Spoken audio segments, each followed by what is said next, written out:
بسم اللہ الرحمن الرحیم ولو قال لها انت طالق اشد الطلاق او كألف او مل الف بیت فهي واحدة بائنة الا ان ينوي ثلاثا، اور اگر کہا کہ تجھے طلاق ہے سخت طلاق یا 1000 کی طرح طلاق یا گھر بھر کر طلاق، مل البیت پورے گھر بھر کے طلاق، فَيَّ وَاحِدَةٌ بَائِنَةٌ تو یہ ایک طلاق بائن ہوگی، مگر یہ کہ وہ 3 کی نیت کر لے تو 3 طلاق مغلظہ ہو جائے گی، یعنی بینونت کی سخت قسم۔ اب دیکھیے کیسے ہو رہا ہے، کرے امل اول رہا پہلا کون ہے؟ اشدت طلاق، فَلِأَنَّهُ وَصَفَهُ بِالشِّدَّةِ تو اس لیے طلاق بائن واقع ہوگی کیونکہ اس پہلے جملے میں اس نے طلاق کو شدت کے ساتھ متصف کیا ہے، شدت کی صفت کے ساتھ، وَهُوَ الْبَائِن اور شدید جو ہے وہ بائن ہے، رجعی نہیں ہے، رجعی شدید نہیں ہوگی۔ ہاں لِأَنَّهُ لَا يَحْتَمِلُ الْانْتِقَاضَ وَالْإِرْتِفَاضَ، یہ شدید کیوں ہے؟ کہہ رہے اس لیے ہے کیونکہ یہ طلاق بائن ٹوٹنے اور ختم ہونے کا احتمال نہیں رکھتی ہے۔ اب اگر اسے لینا چاہتا ہے تو نکاح جدید کی ضرورت ہوگی، اور نکاح جدید میں دونوں جانب سے رضا ضروری ہے، یہ تو کرنا ہی چاہ رہا ہے، اس کی جانب سے رضا چاہیے، وہ چاہے گی تو ہوگا نکاح، نہیں چاہے گی تو نہیں ہوگا۔ اس کے برخلاف طلاق رجعی کے اندر عورت چاہے یا نہ چاہے شوہر اسے رجعت کر سکتا ہے، قول کے ذریعے یا فعل کے ذریعے، بوسہ لے لیا ہو گئے، یا ایک ہی زبان سے کہہ دیا کہ میں نے تجھے اپنی زوجیت میں واپس لیا، جب بھی ہو جائے گی، وہ چاہے یا نہ چاہے، تو وہ مشکل نہیں ہوئی، انتقاض اور ارتفاض اس میں ہے کہ ختم ہو جائے، وہ اس کا اثر ختم ہو جائے۔ امر رجعی فیحتملہ، رہی طلاق رجعی تو یہ اس کا احتمال رکھتی ہے، کس کا احتمال رکھتی ہے؟ وہ انتقاض اور ارتفاض کا کہ یہ ختم ہو جائے۔ وَإِنَّمَا تَصِحُّ نِيَّةُ الثَّلَاثِ، اب رہی یہ بات کی تو 3 کی نیت کیسے صحیح ہو گئی، 3 کی نیت اس کے اندر کیسے صحیح ہو رہی ہے؟ دیکھیے معاملہ اصل میں یہ ہے کہ اس نے شدیدت طلاق کا لفظ استعمال نہیں کیا ہے، بلکہ اشدت طلاق کا لفظ استعمال کیا ہے۔ اشد ظاہر کے اعتبار سے یہ اس میں تفضیل کا صیغہ ہے، تو شدت صرف شدید ہو تو بائن ہو جائے، اور اشد ہو جائے تو پھر 3 ہو جانا چاہیے۔ بھائی شدید کیا ہے؟ شدید سے نیچے رجعی ہے، شدید آپ نے لگا دیا تو بائن ہو گئی، اور اشد اگر آپ نے لگا دیا تو شدید سے بڑھ کر کے نہ ہو گئی، تو اشد کب ہوگی؟ انتہائی سخت کب ہوگی؟ جبکہ وہ مغلظہ ہو جائے، 3 طلاق ہو جائے۔ لیکن کہہ رہے کہ ایسا نہیں ہے، بلکہ یہ ایک ہی طلاق بائن واقع ہوگی۔ ہاں 3 کی نیت اگر کرے تو پھر ایسی صورت میں 3 طلاق واقع ہو جائے گی۔ تو یہ 3 کی نیت کرنے سے 3 کیسے ہو جا رہی ہے؟ نیت نہ کرے تو 1 ہی ہو رہی ہے، جبکہ لفظ اس نے شدید نہیں استعمال کیا ہے، اشد کا لفظ استعمال کیا ہے۔ ایک سوال پیدا ہوتا ہے، تو اس کو بتا رہے ہیں کہ دیکھیے اشد کا لفظ استعمال کیا ہے جس کا ظاہر یہ ہے کہ یہ اس میں تفضیل ہو، اور جب اس میں تفضیل ہو تو معنی ہو گیا شدید ترین طلاق، اور شدید ترین کون ہوگی؟ مغلظہ ہوگی، اس کا ظاہر یہ ہے۔ لیکن کہتے ہیں کہ اشد کا لفظ یعنی افعال کا صیغہ یہ کبھی مطلق صیغے صفت کے لیے بھی آتا ہے، جیسے احمر ہے تو اس طریقے سے یہ آتا ہے۔ ایک جگہ آیا ہے الناقص والاشج اعدلا بنی مروان، یا اس طریقے سے کوئی لفظ آیا ہے، تو وہاں پر 2 لوگوں کے بارے میں بتایا کہ یہ دونوں کیا ہے؟ بنی مروان کے اعدل ہیں، تو عادل جو آیا ہے وہ عادل کے معنی میں ہے، وہاں پر عادل کے معنی میں، تو اس سے سمجھ میں آیا کہ افعال کا صیغہ جو ہے ضروری نہیں ہے کہ اس میں تفضیل ہی کے معنی میں ہو، ہاں ظاہر یہ ہے، تو اس لیے اس کو کیا کریں گے؟ مطلق صفت کے معنی میں لیں گے، شدت کے معنی میں، شدید تر کے معنی میں نہیں۔ تو ٹھیک ہے، جب آپ نے اس کے اندر اشدیت کا معنی نہیں لیا، اس میں تفضیل کا معنی آپ نے نہیں لیا، کیونکہ اگر لیتے اس میں تفضیل کا معنی تو وہ طلاق بائن نہیں بلکہ طلاق مغلظہ ہونی چاہیے تھی۔ تو جب اشدیت کا معنی آپ نے نہیں لیا، صیغہ صفت اسے لیا، تو پھر 3 کی نیت کیسے صحیح ہو جا رہی ہے؟ 3 کی نیت کیسے صحیح ہو رہی ہے؟ تو اس کو کہہ رہے کہ چونکہ اس میں مصدر استعمال کیا ہے، اور مصدر کے بارے میں آپ نے پیچھے پڑھا ہے کہ اگر کوئی نیت نہ کرے تو پھر ایسی صورت میں فرد حقیقی ہوگی، یعنی 1 طلاق، اور اگر نیت کر لے 2 کی تو کوئی فائدہ نہیں ہوگا، کیونکہ عدد محض ہے، وہ عدد محض کا احتمالی مصدر نہیں رکھتا ہے۔ ہاں اگر کل جنس کی نیت کر لے، 3 کی نیت کر لے، تو یہ فرد حکمی ہوگی، کیونکہ یہ کل جنس ہے۔ تو اسی کو بتا رہے ہیں، اشد کی وجہ سے نہیں، الطلاق کی وجہ سے۔ پھر وَإِنَّمَا تَصِحُّ نِيَّةُ الثَّلَاثِ لِذِكْرِهِ الْمَصْدَرَ، اور 3 کی نیت صحیح اس وجہ سے ہے کیونکہ اس نے مصدر ذکر کیا، اشد ذکر کیا، اس وجہ سے نہیں۔ وَأَمَّا الثَّانِي فَلِأَنَّهُ، یہ پہلے جملے کی بات ہو گئی، کیونکہ شدت ہے، اس کے اندر شدت سے متصف کیا ہے، اور شدید طلاق وہی ہو سکتی ہے جس کے اندر ارتفاض ہو جائے، یہ جس کے اندر جدائی ہو جائے، اب جو ہے نکاح جدید کی ضرورت پڑے، وہ ختم نہ ہو سکے۔ وَأَمَّا الثَّانِي، اب رہا دوسرا جملہ، كَأَلْفٍ أَنْتَ طَالِقٌ كَأَلْفٍ، پھر وَأَمَّا الثَّانِي فَلِأَنَّهُ قَدْ يُرَادُ بِهَذَا التَّشْبِيهُ فِي الْقُوَّةِ تَارَةً وَفِي الْعَدَدِ أُخْرَى۔ غور سے سننا اس کو، کیا کہا؟ أَنْتَ طَالِقٌ كَأَلْفٍ، تجھے طلاق ہے 1000 کی طرح، 1000 کی طرح۔ ایک جملہ تو یہ ہو گیا انت طالق کالف، اور ایک جملہ ہے الف سے پہلے لفظ عدد بڑھا دیجیے، یعنی مضاف بنا دیجیے، انت طالق کا عدد الف۔ تو جب عدد بڑھا دے گا تو بالاتفاق کیا ہو جائے گا؟ 1000 طلاق دینا، یعنی عدد کے اعتبار سے، کیونکہ عدد بڑھا دیا، 1000 کے عدد کی طرح تجھے طلاق ہے۔ تو یہ تشبیہ کس میں ہو گئی؟ عدد میں ہو گئی۔ 1000 تو طلاق ہوتی نہیں ہے، تو اس میں سے 3 نکال لیں گے، اور باقی 997 کا کوئی مطلب نہیں ہوگا۔ زیادہ زیادہ یہ 3 ہی ہے، اور 3 سے بھی زیادہ کا ہے، تو پھر ایسی صورت میں 3 طلاق ہو جائے گی۔ کب؟ جبکہ عدد کا لفظ وہاں پر جوڑ دے، کا عدد الفن۔ اور اگر عدد کا لفظ نہیں جوڑا، جیسا کہ یہاں مثال میں ہے کا الفن صرف کہا، تو اب ایسی صورت میں کہہ رہے ہیں امام صاحب کہ اس صورت میں 1 طلاق بائن واقع ہوگی، 3 طلاق مغلظہ نہیں بلکہ 1 طلاق بائن واقع ہوگی۔ کیوں بائن واقع ہوگی؟ کہ اس لیے کہ کبھی کبھی عدد کا لفظ بولا جاتا ہے، عدد سے تشبیہ دی جاتی ہے، عدد کے لفظ سے، عدد سے نہیں بلکہ عدد کے لفظ سے تشبیہ دی جاتی ہے، مگر مراد اس میں کیا ہوتا ہے؟ عدد نہیں ہوتا ہے، بلکہ وہ جو متعدد چیزیں ہیں ان کی مل کر کے جو قوت بن رہی ہے، اس قوت سے تشبیہ دی جاتی ہے، عدد کی نہیں۔ جیسے بولا گیا زید کا الف رجل، زید کا الف رجل، تو اب یہاں پر عدد سے تشبیہ نہیں ہے کہ زید جو ہے 1000 کی تعداد میں مرد کی طرح ہے، نہیں، 1000 کی تعداد میں جو مرد ہیں ان کی قوت یکجا کیجیے آپ، جو مجموعی طور پر ایک قوت ہو، اس سے تشبیہ دی ہے، یعنی اتنی طاقت ہے اسے کہ جتنی طاقت 1000 کو ملا کر کے آپ کریں گے، تو ملا کر کے جب کریں گے تو 1 بنے گی۔ ہاں، تو عدد سے تشبیہ نہیں ہوئی۔ چلیے، عدد سے تشبیہ ہو بھی نہیں سکتی، زید تنہا ہے، کیسے 1000 کے برابر ہوگا؟ اعداد میں تو تشبیہ ہو نہیں سکتی ہے، ان کی یکجا کر کے جو قوت ہوگی مجموعی طور پر اس سے تشبیہ ہوگی۔ تو اس کا مطلب یہ ہوا کہ لفظ عدد کبھی بولا جائے، الف ہے، میا ہے، یا جو بھی ہے، تو پھر کبھی اس سے مراد کیا ہوتا ہے؟ عدد سے تشبیہ دینا، اور کبھی اس سے قوت میں تشبیہ دینا ہوتا ہے، ان کی مجموعی قوت میں۔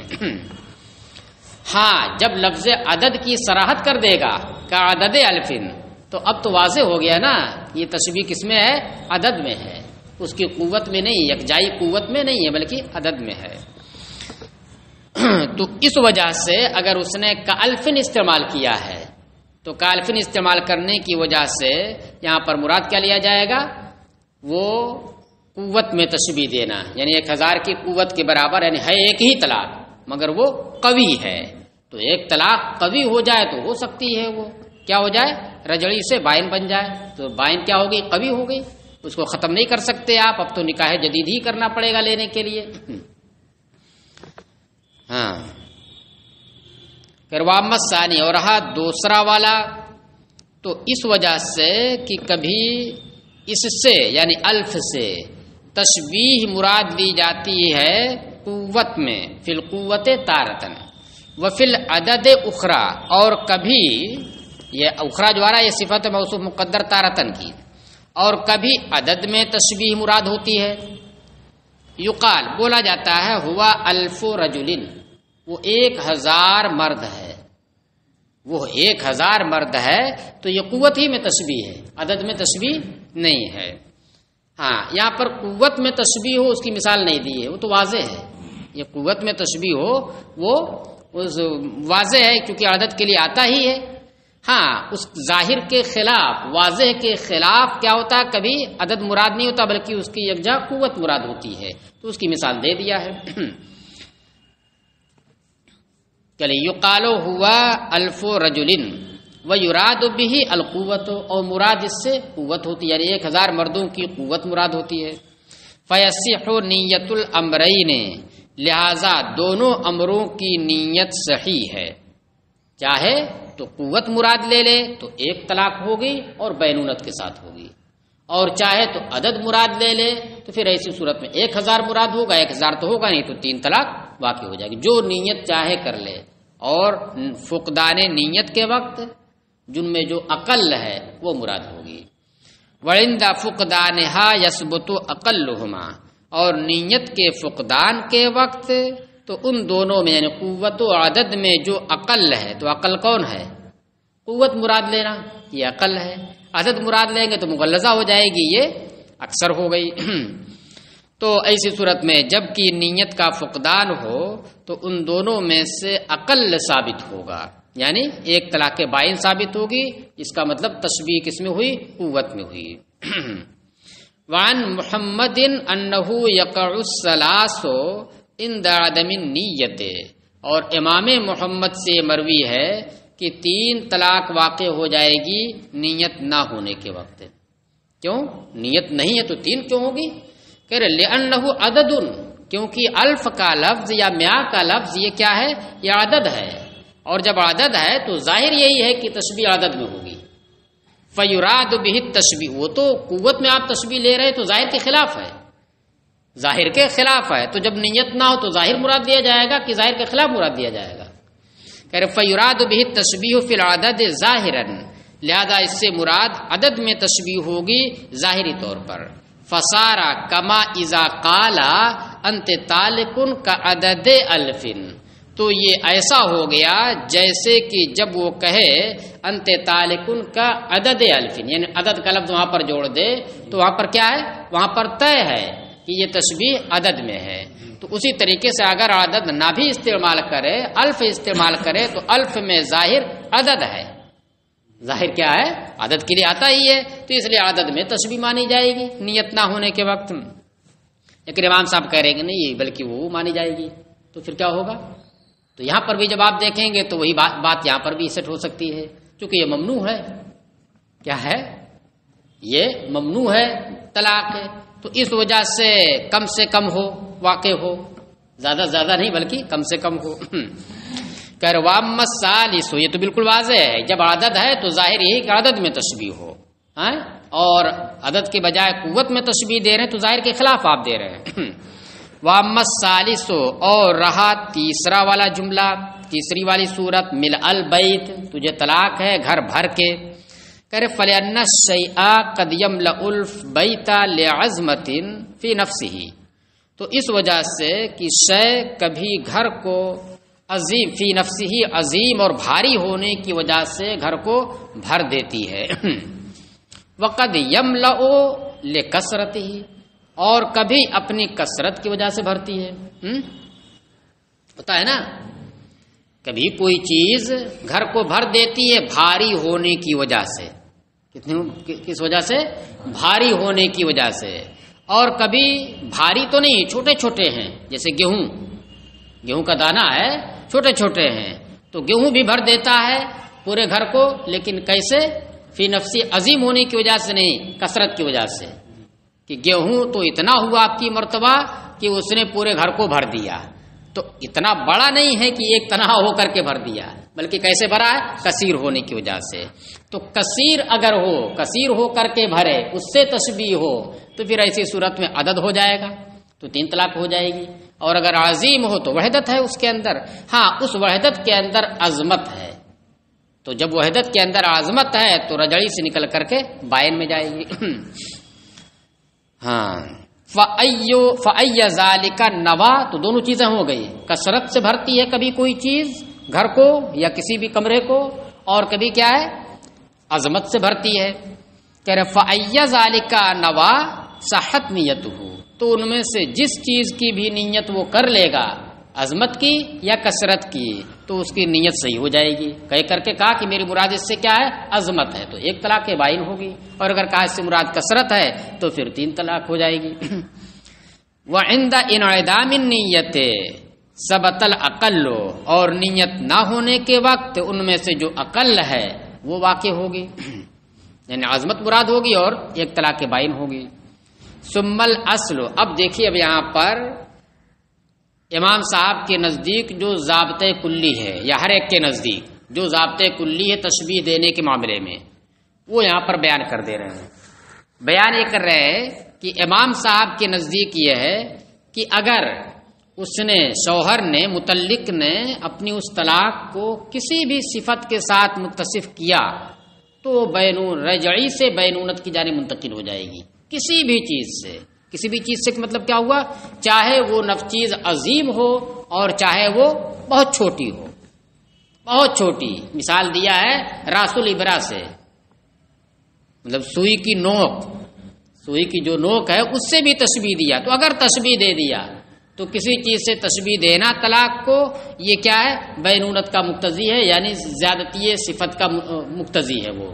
تو اب مطلق طلاق نہیں ہوئی، طلاق وہ ہوئی جس کے اندر صفت کی زیادتی ہو۔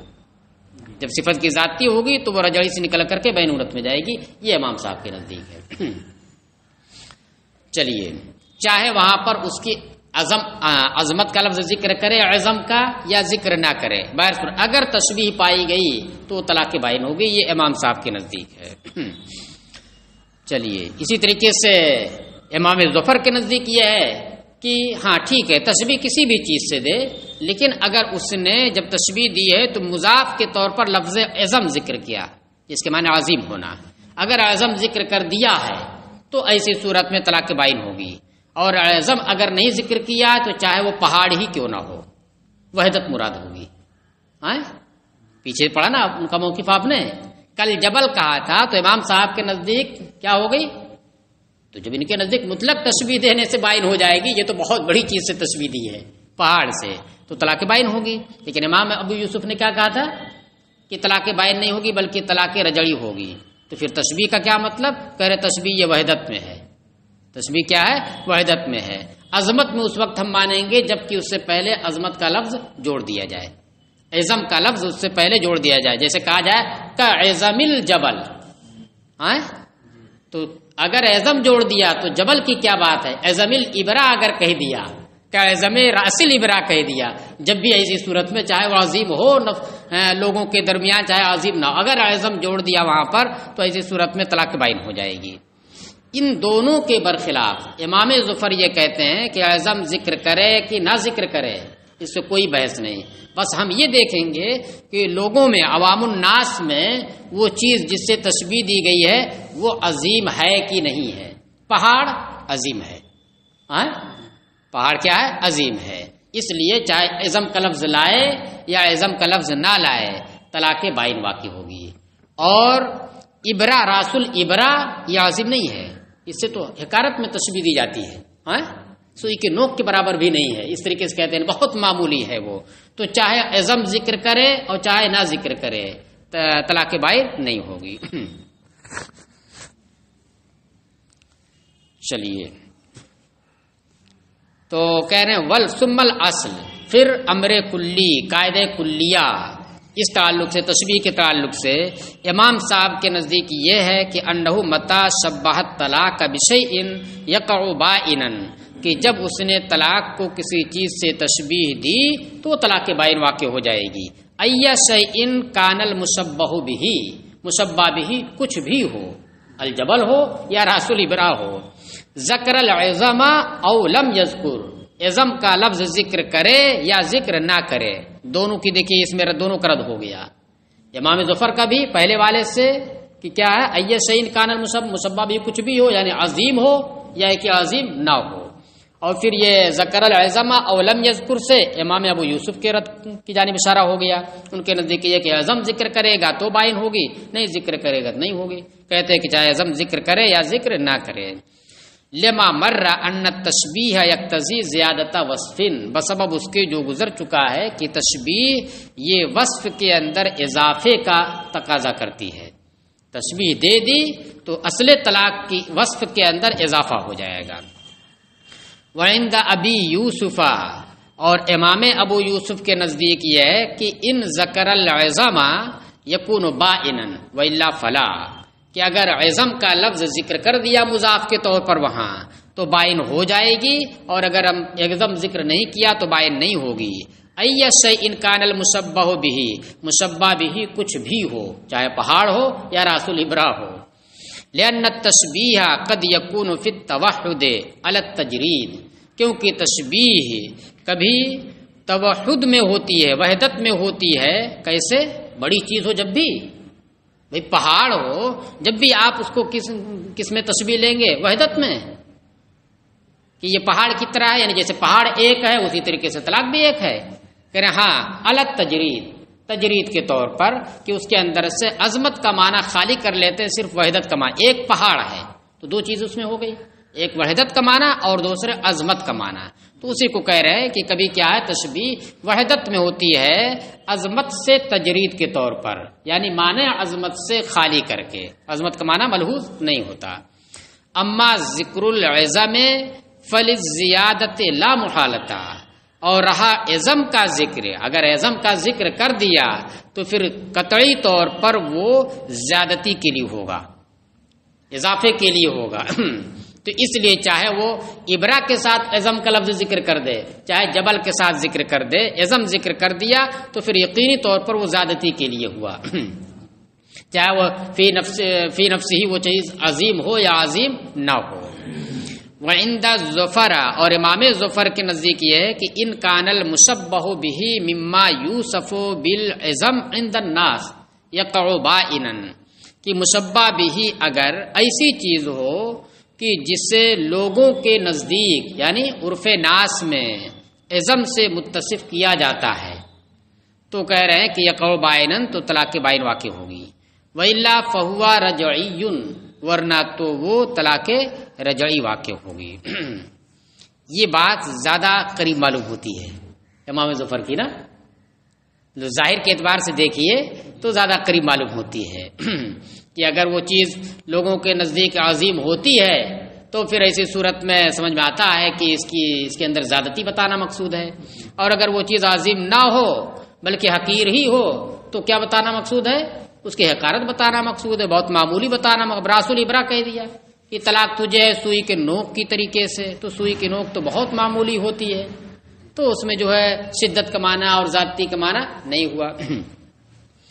وإلا فهو رجعی، وقیل، اب اس میں امام محمد کا ذکر نہیں آ پایا نا، اس میں امام محمد کا ذکر نہیں آیا تو اسی کو کہہ رہے ہیں، اور کہا گیا کہ امام محمد امام صاحب کے ساتھ ہیں، اور دوسرا قول یہ مروی کہ نہیں امام ابو یوسف کے ساتھ ہیں، تو چلیے جس کے ساتھ بھی مان لیجیے گا اسی کے ساتھ جو ہے کہہ سکتے ہیں آپ تو کوئی مسئلہ نہیں۔ وہ بیان ہو ان اختلافات کا بیان فی قولہ مثل رأس الابرہ، مثل عظم رأس الابرہ، و مثل الجبل، و مثل عظم الجبل میں ہے، پورے اختلاف کو آپ اسی میں نکال سکتے ہیں، یہ 4-5 مثالیں دے دی ہیں، اسی میں آپ نکال سکتے ہیں کہ اس میں دیکھیے فلاں کے نزدیک بائن ہوگی، فلاں کے نزدیک بائن نہیں ہوگی، اس طریقے سے اب دیکھ لیجیے آپ۔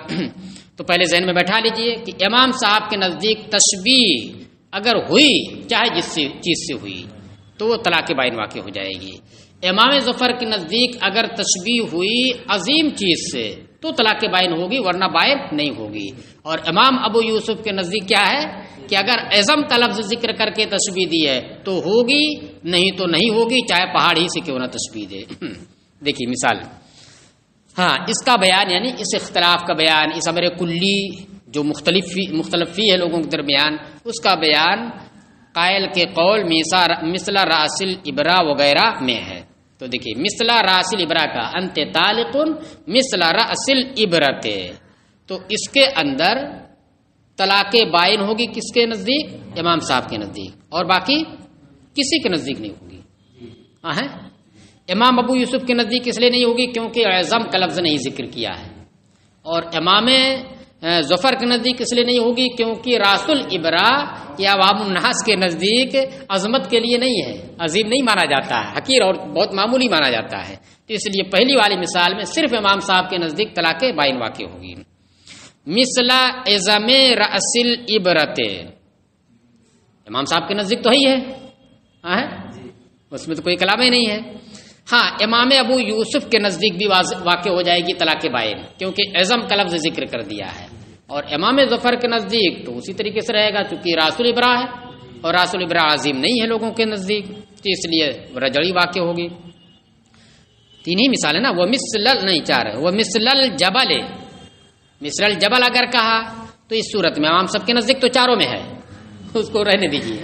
ہاں تو مثل الجبل اگر کہا تو یہاں پر امام ابو یوسف کے نزدیک طلاق بائن نہیں ہوگی کیونکہ اعظم کا لفظ نہیں ذکر کیا, اور امام ظفر کے نزدیک طلاق بائن ہو جائے گی کیونکہ جبل یہ کیا ہے لوگوں کے نزدیک عظیم چیز ہوتی ہے.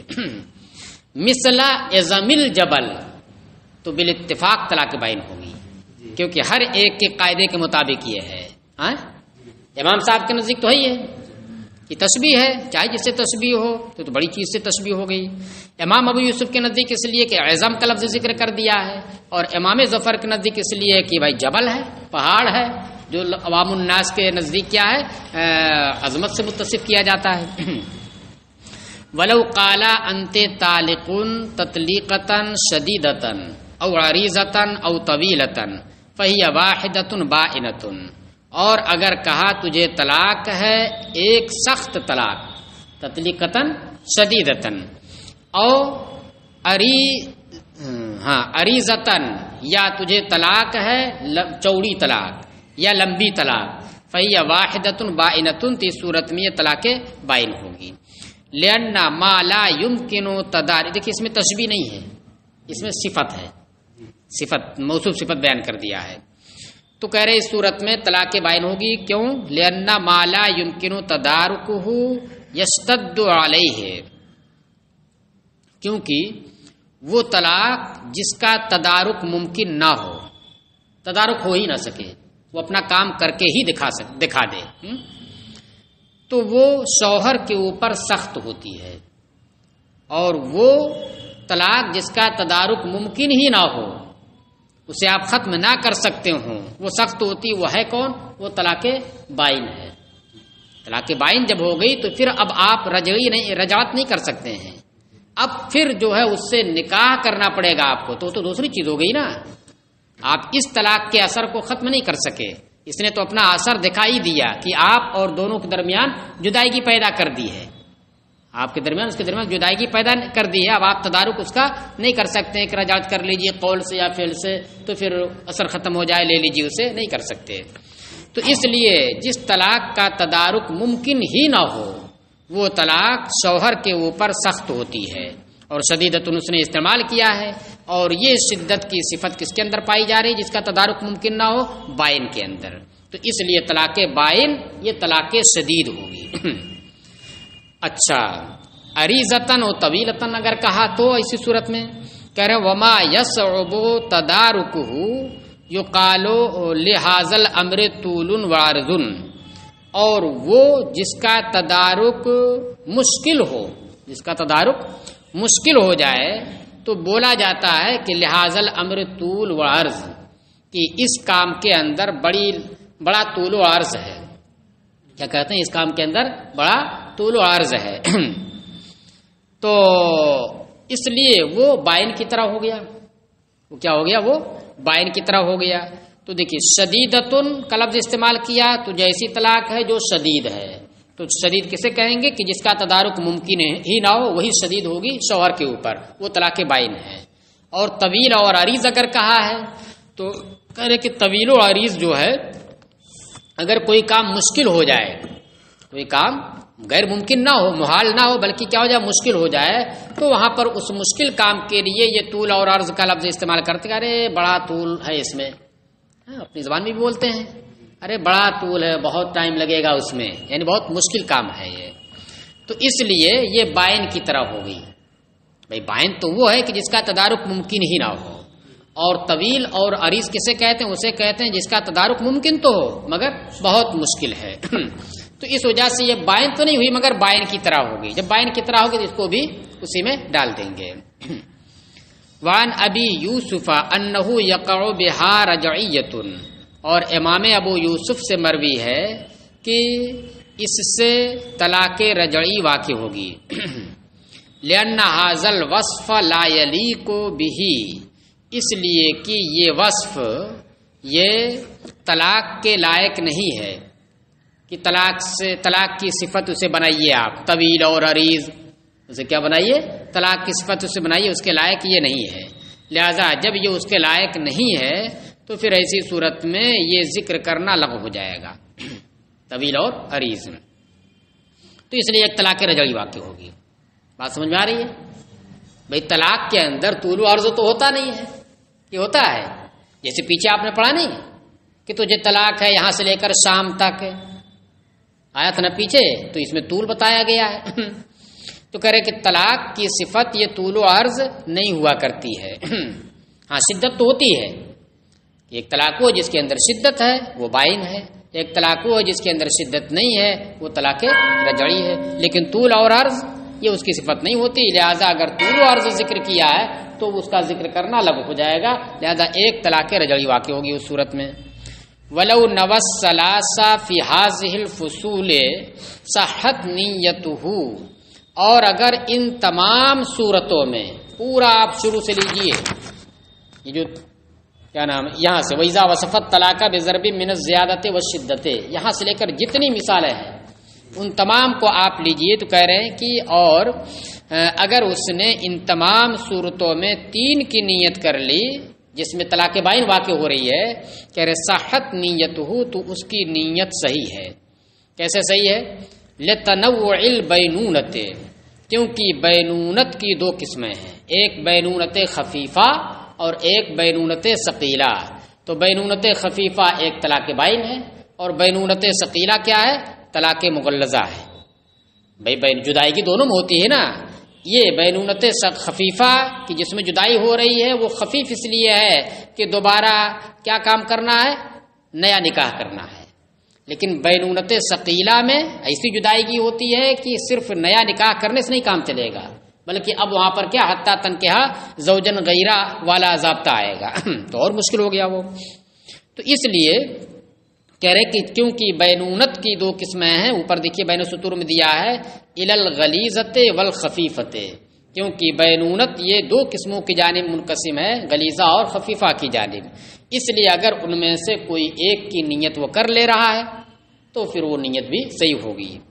الا ما مرہ، اس بنیاد پر جو پیچھے گزرا ہے. پیچھے کیا بتایا نہیں ہے کہ اگر وہ نیت کر لے 3 کی، کیا تھا اس میں پیچھے آیا تھا کہ اگر اس نے نیت ہی نہیں کی یا 2 کی نیت کی تو ان دونوں صورتوں میں 1 طلاق واقع ہوگی، اور اگر اس نے 3 کی نیت کر لی تو پھر 3 طلاق واقع ہو جائے گی. والواقع بہا بائن، اور ان تمام الفاظ سے جو طلاق واقع ہو رہی وہ بائن ہے. تو جب طلاق بائن ہے اور بینونت کی 2 قسمیں ہیں، خفیفہ اور غلیظہ، تو خفیفہ تو بغیر نیت کے واقع ہو جائے گی اور غلیظہ چونکہ ایک زائد چیز ہو گئی، اس لیے جب نیت کرے گا تو واقع ہوگی.